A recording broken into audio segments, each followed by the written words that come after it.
कयो? कोरोना आलमी वबा है, पूरी दुनिया खे पंहिंजी लपेट में आणे चुकी आहे। त समूरी दुनिया सां असां सिंध वासी बि भोॻियूं था। हिकिड़ा उहे आहिनि जेके अस्पतालुनि में क्वारंटाइन्स में आइसोलेशन वार्ड में आहिनि, पॉज़िटिव जेके पेशेंट आहिनि। हिकिड़ा उहे आहिनि जेके ख़ौफ़ में मुब्तला आहिनि, ऐं हिकिड़ा उहे आहिनि जेके आणीनि चाणीनि ॾुथ ॾियारी सूमरा लतीफ़ साईं जी सिट वांगुरु जेके मज़दूर माण्हू आहिनि, जेके सुबुह जो कमाइनि ऐं शाम जो पंहिंजे बचनि खे खाराइनि। सभ खां घणो उहे भोॻीनि पिया, बुख में बदहालीअ में पंहिंजे बचनि जे रिस्क लाइ परेशान आहिनि।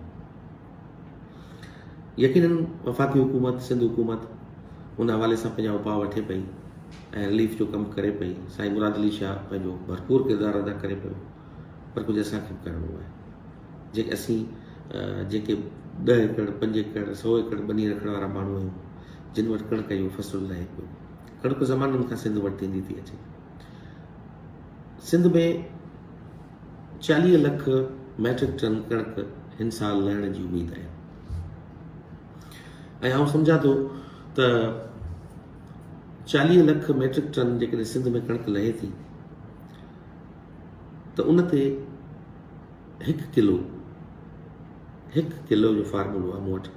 उहो ईअं आहे त असां ग़रीबनि जी मदद कीअं कयूं। मदद ईअं कयूं त जेकॾहिं के माण्हू वटि 10 मण लहनि था, त 10 किलो उन्हनि मज़दूरनि लाइ वक़्फ़ करे, 100 मण लहनि था 100 किलो करे, फ़ी मण ते 1 किलो असां मुख़्तस कयूं। ऐं असां उन्हनि ग़रीबनि जी नज़र कयूं, उन्हनि मिस्किन जी नज़र कयूं, जेके मज़दूर माण्हू आहिनि, जेके पुरहित माण्हू आहिनि, ऐं उन्हनि जे घरनि ताईं असीं पहुचायूं। उहो फार्मूलो हर ज़िले ते कमेटियूं ठाहे पंहिंजे तौर ते ठाहे सघिजे थो। मुंहिंजे चवण जो मक़सदु इहो हो त आउं शुरूआति पाण खां करणु चाहियां थो। इहो हिकु अहिड़ो फार्मूलो आहे जंहिं ते कंहिं ते बर्डन नथो अचे।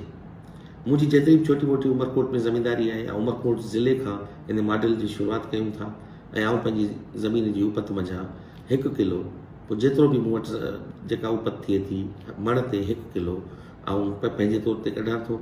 ऐं आउं सभिनी खे गुज़ारिश कयां थो, सरियाद माण्हुनि खे, त जेको तव्हां वटि जेतिरी उपत थिए थी, 200 मण लहे थी, 200 किलो कढो।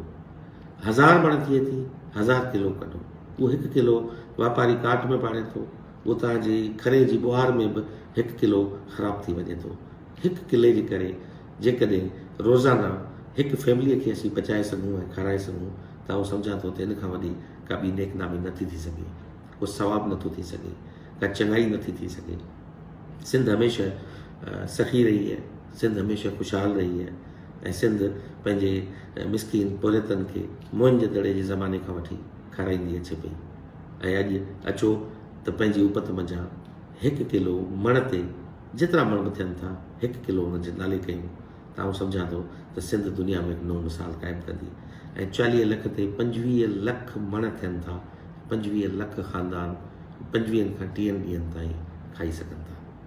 उमेदु कयां थो त सभु विक वधाए पंहिंजनि मिस्किन माण्हुनि ऐं ग़रीबनि सां गॾु बीहंदो। साथ सलाम।